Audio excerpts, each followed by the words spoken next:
Bagi siapa yang berharap untuk bertemu dengan Allah hari kiamat nanti, masuk ke dalam surga dan selamat dari neraka, dan ingin berzikir dengan Allah dengan zikir yang benar.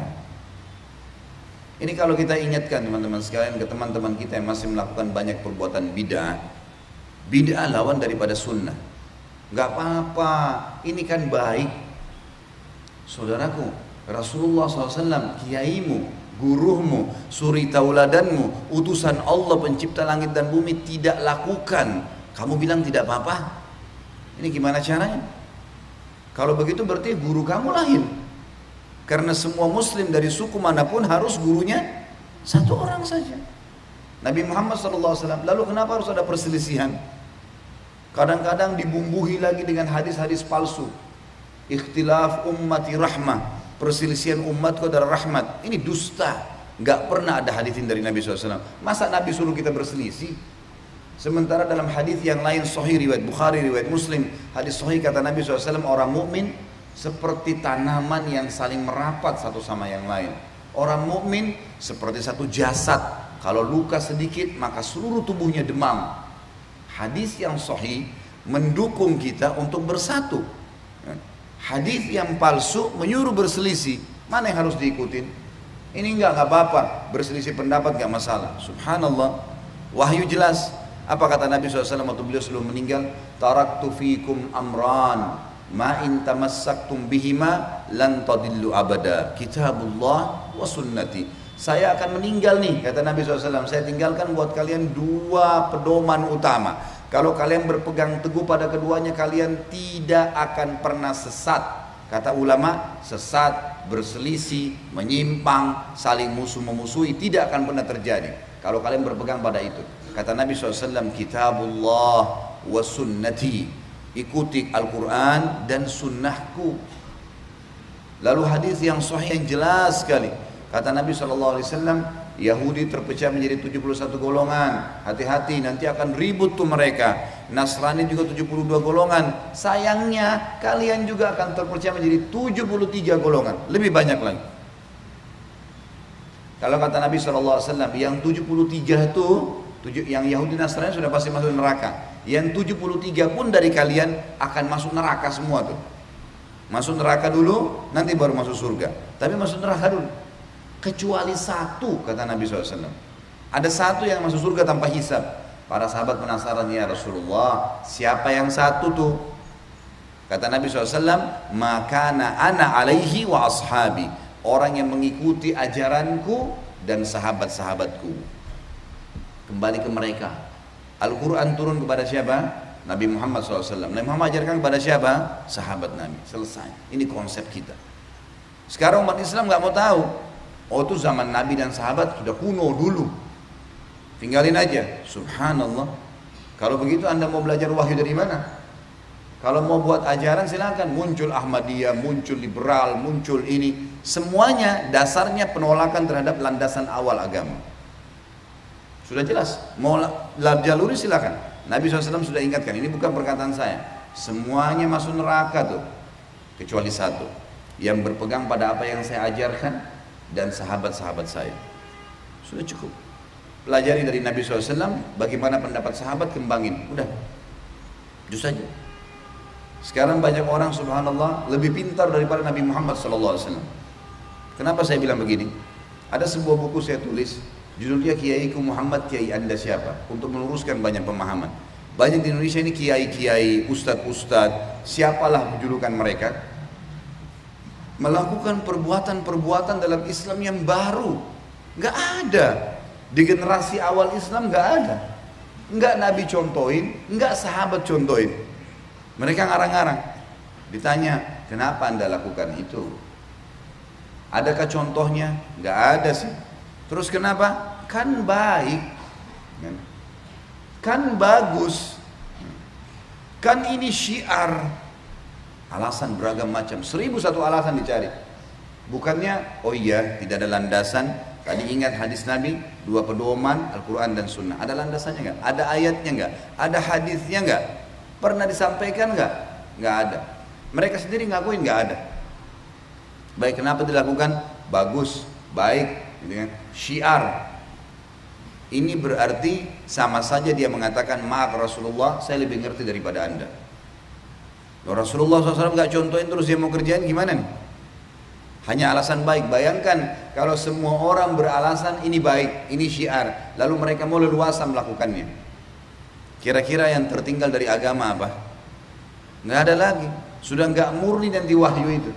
Padahal ingat sabda Nabi tadi awal saya sebutkan, dua pedoman. Kalau kalian berpegang teguh pada keduanya, tidak akan pernah sesat, tidak akan susah. Ini Nabi waktu mau meninggal disampaikan sallallahu alaihi wasallam.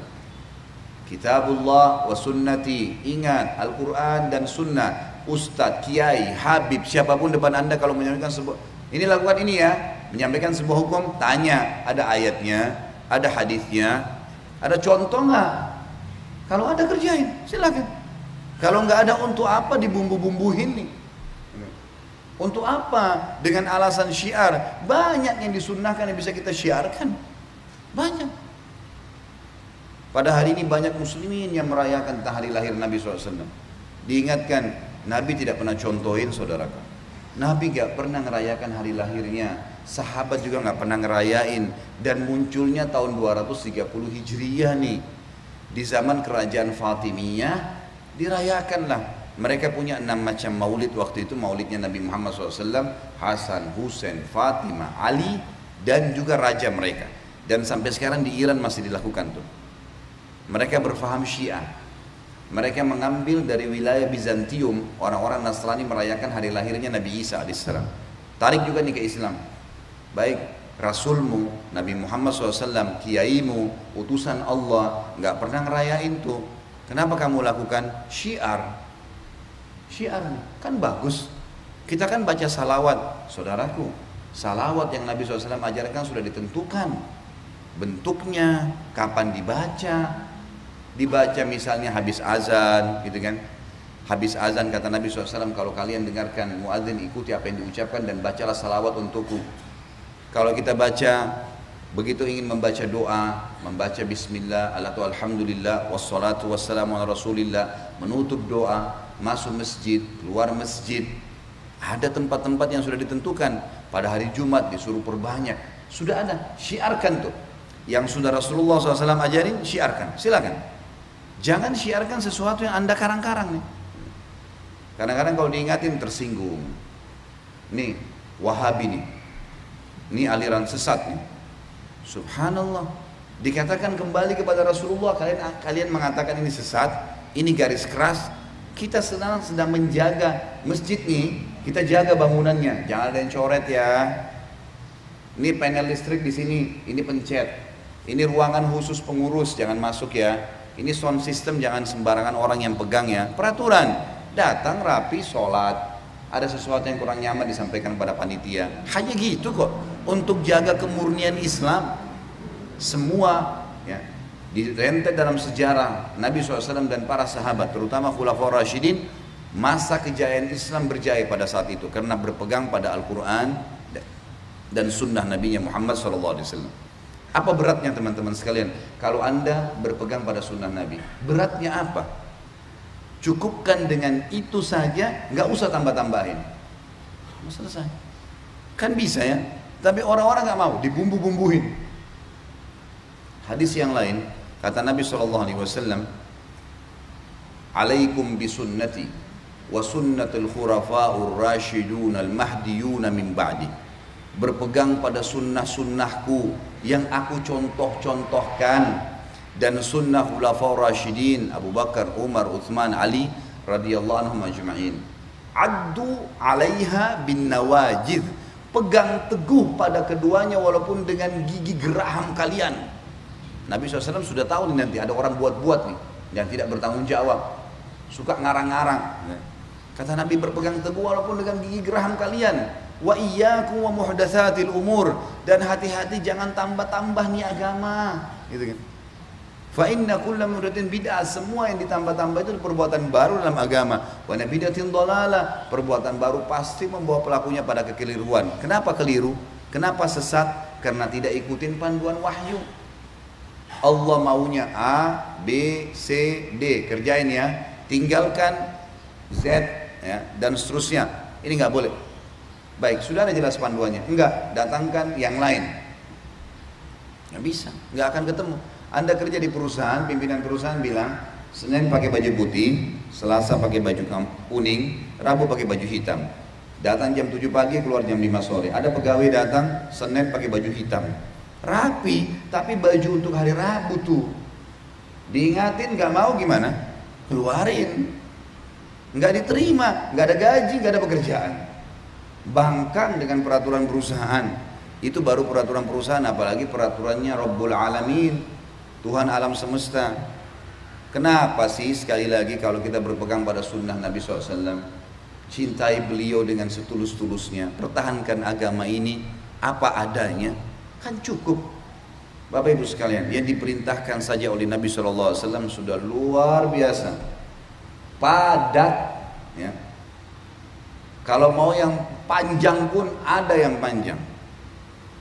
Pas bangun azan subuh, ada namanya sunnatul fajr antara azan dan subuh. Kemudian ada sholat fajr. Kemudian ada sunnah Nabi SAW duduk sampai syuruk berzikir pagi.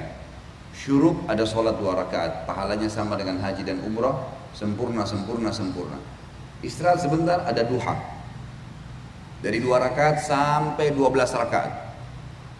Baik, setelahnya istirahat sebentar ada duhur. Qabliyah duhur 4, duhurnya 4, ba'diyah duhur 4. Sebentar istirahat, ada qabliyah asar 4, ada asar 4 rakaat, ada zikir sore. Nah, tidak ada ba'diyah habis asar. Sebentar istirahat, ada maghrib, qabliyah maghrib 2, maghribnya 3, ba'diyah maghribnya 2. Sebentar istirahat, ada qabliyah isya 2, ada isyanya 4, ada ba'diyah isya 2. Sebentar istirahat, tahajud 8 rakaat dan 3 rakaat witir. Situ kembali lagi ke azan subuh.